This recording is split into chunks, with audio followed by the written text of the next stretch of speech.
Change your heart, change your life, change the planet. Hey everybody, it's Tim Van Orden out on a Big Brute run in Woodford, Vermont. And it's so nice to be back out here in the snow. I was in central New York for 5 days and there really isn't any snow there. So when I came back here and saw that we still have almost 2 feet of snow on the ground in Woodford, I got really excited because when it's gray and dreary in the winter, short days, kind of dark and dismal, it really affects my mood. I get seasonal affective disorder.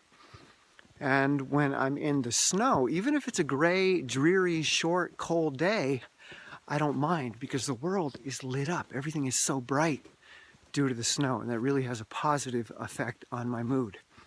So I try to get out into the snow as often as I possibly can, and that has a really profound impact on me. So if you live in a snowy environment, I suggest you get out into it in the winter and see what it does to you. The reason that I'm making this video today is that for some reason YouTube has decided to place a lot of mental toughness videos in my feed. So when I logged on this morning, there were a bunch of videos on how to be more mentally tough as a runner and how to handle life's challenges. Just tons of titles like this. So I watched a couple of them just to see what the YouTubers were saying. And it's pretty much the same old stuff. And it triggers me because it's not compassionate, nor is it effective. And it completely lacks an understanding of the way the brain works and how human consciousness works. Not that we know exactly how the brain or consciousness works, but we know a lot. In fact, we know a lot more than popular culture understands, and a lot more than popular psychology puts out there. So this video today is my attempt to give back a little bit so that you don't have to employ these tactics to be mentally tough, because they don't work and they don't feel good either. An additional trigger for this video was an experience I had while walking out the door. One of my family members was making a horrible racket in the kitchen. And I said, "What's up?" And they're like, "I'm trying to drown out the radio because I can't stand listening to that red troll that's hogging all the news today." And I said, "Why don't you just turn it off?" And they stopped and looked at me and said, "It's on so often that I forgot that you could turn it off."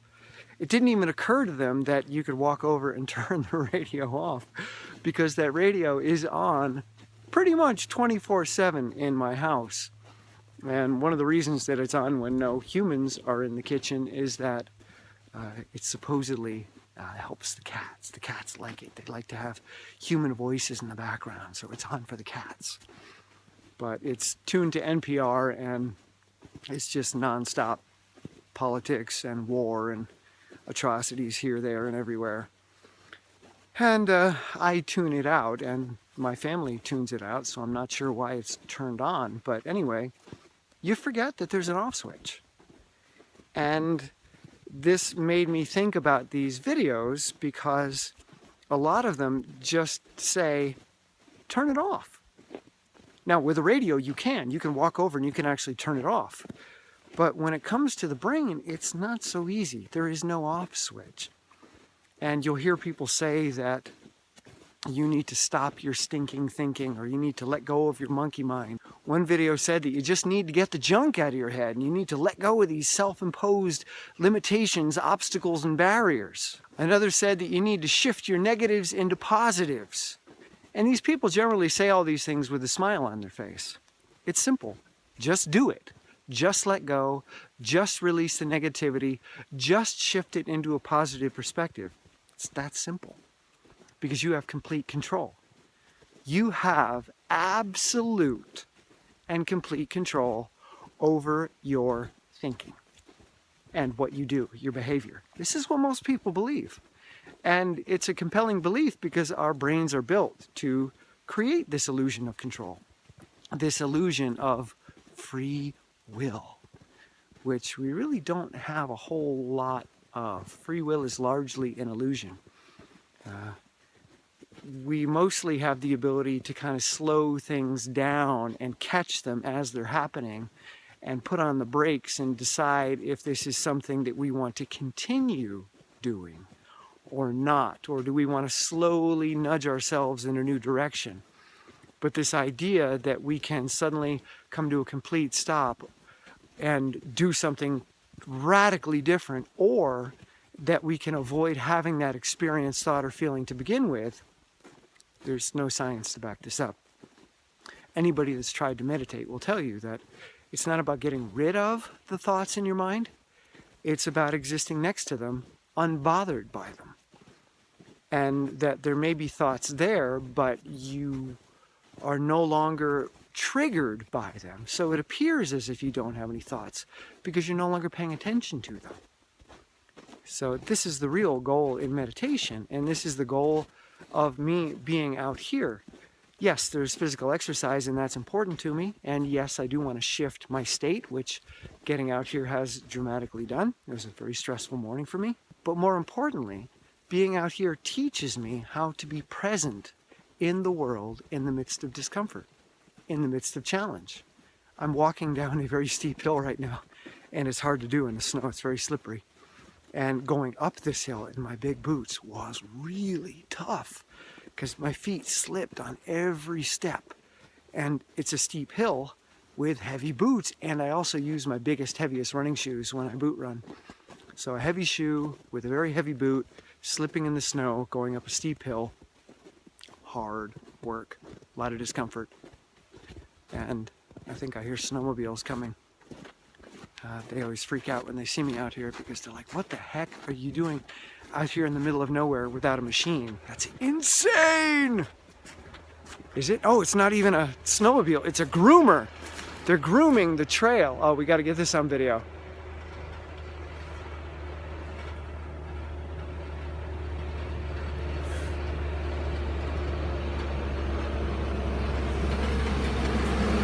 Piston bullet.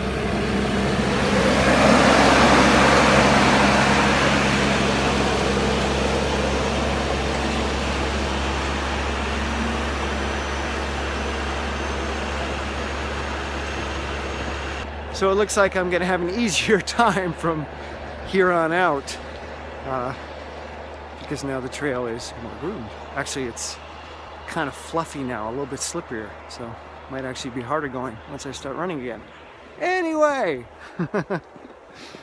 being out here teaches me how to be calm, how to be creative, how to be open, how to be curious, how to be engaged in the midst of discomfort. This is physically challenging, and the cold is challenging, and I'm sweating from running, and now that I'm walking, that sweat is kind of cold and clammy on me, and I'm feeling it. It's not a pleasant feeling, and that's okay, I don't mind. A lot of what running and training is for me is about being next to those feelings, but not creating a conscious emotional reaction to it. Saying, yes, there's a feeling there, but I don't really need to worry about it. I don't need to think about it. I don't need to make a story about it. And I don't need to get rid of it. It can be there. Maybe I've got digestive issues. When I started the run, I did because I ate too much this morning. When I get really nervous, especially when I have to answer challenging emails, which today was all about, I eat a lot because I'll take a bite of food and that allows me to face the email, and then I'll take another bite of food and it allows me to get a little further. Maybe I have to do some research or reference something or connect another person, and each part of that is so challenging to me that I will consume a little bit more and more. I snack throughout, and that allows me to get through it. But there's a long-term consequence to that. I really don't want to be in that situation to begin with, and that's part of what I'm trying to do with my life, is to simplify it so that I don't have to engage in those situations that continually shut me down, because I'm not good at them. And they're consistent triggers for me. Although I've had some thoughts about that on this run, which I'll share in a moment. So I came out here in a state of compromised digestion, and it was very challenging to begin this run. I've gone about 6 miles so far, and I've got 4 to go. So it's going to be well over 2 hours, and sun's kind of going down. It's about 4:30 p.m. So when I started, I had to deal with not only the cold, not only my experience of now suddenly moving my body in a challenging environment, legs being really tired, having sat all day long. I didn't start the run until 2:30. So sitting on my butt in a stressed out state, eating way too much from 8:30 a.m. until 2:30 p.m. or 2:15 before I got in the car. And that's not healthy. Doesn't matter how much you run, doesn't matter how vegan you are, sitting, stressing, and eating, those 3 things combined is a recipe for disaster. Now, I can shift some of that on this run, and I can put my body in a more responsive healing state, especially after the run is over, but definitely change the chemistry. But I've done some damage. It's not good for me to be in that situation. So then when I get out here, my legs are like, oh, wait a minute, you've been sitting all day. So they've got a lot of inertia to overcome. Now I've got to overcome my digestion. I've got to overcome my thinking. And as the run progresses, I learn how to be more and more and more okay with all of that discomfort until I reach a point where I don't even notice it anymore. So that's really what the practice of training is for me. And what I consider real mental toughness or grit. It's not about being tough and bracing against the challenge or bracing against the discomfort or forcing it out or dominating it. It's about simply allowing yourself to be with it, next to it, moving along, like holding the hand of somebody who's in a lot of pain, but it's not you that's in pain. You're simply holding their hand and walking with them. There's parts of my brain that are creating the experience or sensations of pain, and then there are other parts of my brain that want to jump on that bandwagon, want to make stories about it, want to identify with it, want to coalesce or crystallize my identification with the world around those experiences. And I don't have to do that. This is the free will that I have built or developed, is that I don't have to go with that default response, that default condensation. I can remain in a flow state next to that. And in doing so, I can remain open, curious, creative, and I can learn. Whereas if I were to identify with that stressful state and identify with those negative experiences, my ability to learn would be dramatically reduced. And I'm sure you've had this experience, and studies demonstrate this again and again, that when you're stressed or angry or afraid, our focus becomes incredibly narrowed and our ability to learn is dramatically reduced. Or our ability to become curious. We can learn negative things. We can learn negative associations. But it's very difficult for us to broaden our perspective, to broaden our scope, and to see a bigger picture, and connections, I guess is what I was trying to say. But in a fear state, we don't do that. We are very, very hyper-focused on certain details, and we can't see outside of the box. Fear is a box that our brain creates. And that's okay. Nothing wrong with that. But there are other parts of the brain that we can train to come online in the midst of that. Or no, I'm not even going to say in the midst of that, because these parts of the brain that are creating this fear response, or that are creating the preconditions for fear, the experience of fear, they don't surround these other parts of the brain. They're simply nearby. So it's not like I'm doing this in the midst of, I'm doing this next to. And that's a really important distinction. I'm not overcoming, I'm not dominating, I'm not breaking out of. I'm simply watching that the box is being built. Oh, my brain is building the fear box, and it wants me to jump in. It's strongly suggesting that I jump in. It's creating all kinds of physical sensations that are going to compel me to consciously play along. Peer pressure of sorts. But I don't have to do that. I don't need to go anywhere near that box. So, my thoughts about emails this morning was that I jump into the box very, very, very quickly and willingly when it comes to human interaction, especially regarding email. Email is my number one trigger. You want to shut me down instantly? Send me an email. And this is a real problem with my project and all the things that I want to be involved in and develop, is that the vast majority of that communication takes place over email, and it's a consistent challenge for me. So what I realized is that I am jumping into that box willingly and unconsciously. I'm not aware that I'm doing it. I became aware today. And in doing so, what I'm saying is that those emails are a real threat. They're a real danger to the well-being of my organism, to my life. And that's not true. These are externalities. Whether a race actually comes together or whether somebody gets the coaching advice that they want on time or whatever it may be, that doesn't have anything to do with my well-being. It doesn't have anything to do with my state of experience right now. These are externalities. They're not present threats or clear and present dangers. They are concepts. They're culturally created conditions that we have incorporated into our identities, and therefore it seems like the organism, Tim, is in danger.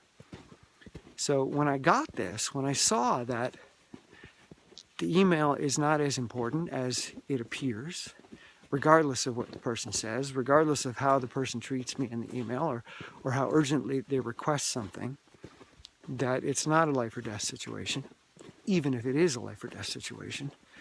Acting as if it is not going to help. It's going to make me less able to respond to the email. So I've got to see it as something that's external to me.